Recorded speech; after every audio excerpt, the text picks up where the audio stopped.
Amber, tell us a little bit about what RIP does. RIP is a behavior management program for children and their families, children between the ages of 2 and 5. We work with their families on managing different behaviors. We're a program of Hiawassee Mental Health. Very cool. Very good. Very good. Well, we are here, as you know, to talk about recognizing child abuse, kind of the signs and symptoms of that, and what people ought to do if they do suspect that.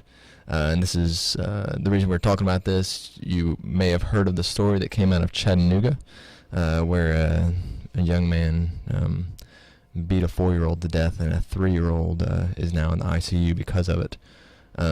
Neighbors say that they apparently they didn't suspect it, but the DCS had gotten involved, so there had been some complaints. But thankfully, this is a fairly uncommon story, but just hearing it once is kind of more than we want to hear. So let's I'm not sure where to start. Let's start kind of with the abusers. Is there any signs that a personality, someone that would abuse children, or is it better to look at how the children are acting? There are certainly some risk factors for people who that it can make the likelihood of abuse a little more likely. Things like a history of abuse of that person. If they were abused as a child, they can be more likely to become an abuser as an adult. A history of drug and alcohol abuse can certainly be a factor. But if you're going to recognize the signs of abuse, you probably better recognize them by seeing the children. Very good. Well, what can we look for in children? How do they act if they have been abused? Well, there's different kinds of abuse. There's physical abuse, I think, is what comes to the forefront of the mind when you think about abuse. Mm-hmm. Things like hitting, pushing children, or anyone for that matter. There's emotional abuse, things like verbal abuse, or exposure to things that kids probably shouldn't be exposed to for their age level. There's sexual abuse, and then there's neglect, which is not taking care of a child, not providing for their basic needs the way that they need to be cared for. But you could recognize probably some warning signs, and just seeing some of the warning signs doesn't necessarily mean that there's abuse going on.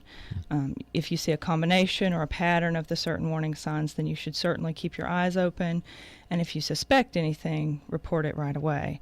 In the state of Tennessee, everybody is a mandatory reporter. Some state laws require that just medical professionals or teachers report. The state of Tennessee actually requires that everybody who suspects abuse or neglect of a child report that right away, and failure to do so is against the law. So if anyone, if you're in Walmart and you see someone you suspect maybe abusing their child in some way, well, you would have to have some information about that person. Gotcha. You'd have to have a name and address for them to be able to investigate. Okay. If you see a life-threatening emergency, something that needs acted upon right away, or severe, if you see physical abuse happening right in front of you, call 911. Okay. But the reporting is more of a neighbor or a family member, someone you know and you know how to find them, or someone you maybe see in there in front of their house or something doing something. Right. If you're seeing any of those signs, you would want to call the reporting number, which is the Tennessee reporting number. I have that here, and I'll repeat this again in a little while, is 1-877-54-ABUSE, or that would be 1-877-542-2873. Very good. And now, what are those kind of signs of a child who has potentially been abused? Now, remember, audience, she said not just one of these, but you want, I guess, a number of these potentially. Or so what are kind of the signs? Some of the signs you might notice for a child who's being abused or neglected: you might notice frequent or unexplained injuries or bruises or cuts. If you're seeing those on a regular basis, or the child is making up stories about where these came from that don't sound believable.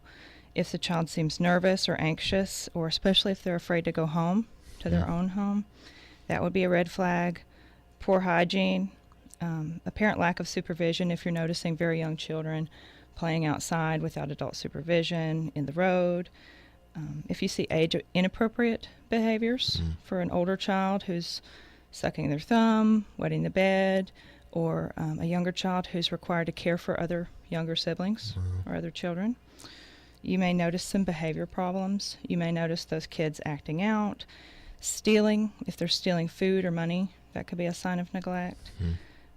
If they're talking or they demonstrate knowledge about things that are not age appropriate and are of a sexual nature, that's a big red flag. Any withdrawn behavior, or if the child lacks age appropriate boundaries, if you notice that just seems a little off, you might want to keep your eyes on that. If you know about any problems with sleep or appetite, if they're excessively absent from school or activities, or if their grades suddenly go down, or class participation changes, if you're a teacher and you notice these things. And of course, if a child ever tells you that there's abuse or neglect going on, you should take that seriously and go ahead and report that. Yeah. And if you were listening to this on Friday, January 23rd, we are live. We are planning on playing this at a later date also. At the end, we may open up the phones for a couple calls. If this is not January or December 23rd, we cannot take your phone calls. Now, you mentioned a long list of potential signs. This story particularly, it talked about no one ever saw bruises on the kids or anything like that, and they said it could be because they were wearing long sleeves all the time. For physical abuse, is that common also, where they have the kids, I mean, they cover them up or they just abuse them below the shirt line, I guess? It very well could be. If you're noticing kids wearing a lot of long pants and long sleeves in the summertime, that should just kind of raise your awareness, just to keep an eye on things. And if you ever suspect anything, there's no harm in just reporting. You can do that anonymously, and there's not going to be any harm in Department of Children's Services going out and doing an investigation if there is no abuse. Very good. And that was kind of going to be my next question, as far as if you do suspect that, what should you do? Do you need to gather a certain amount of evidence, watch it over time, or the first kind of inkling that you think something might be going on, if you put a couple of these factors together, should they go ahead and call? Yes, if you have a serious suspicion, you should go ahead and report that, because Department of Children's Services will do the investigating. They're the ones who will go out and they'll do visits. And I think this would be a good time just to repeat that number, which is 1-877-54-ABUSE or 1-877-542-2873. And again, if that's a life-threatening emergency, if you're seeing abuse go on at the time, go ahead and call 911 and get the police out there to stop the abuse. Very good. And I'm going to, I've got one more question for you, but I've opened up the phone line, so if anyone else has a question, feel free to call in. It's 423-614-5553. Again, if this is not December 23rd, 2011, we will not be answering the phone. But my question is, you talked about kind of what to do if you suspect it. What should people not do if they suspect abuse?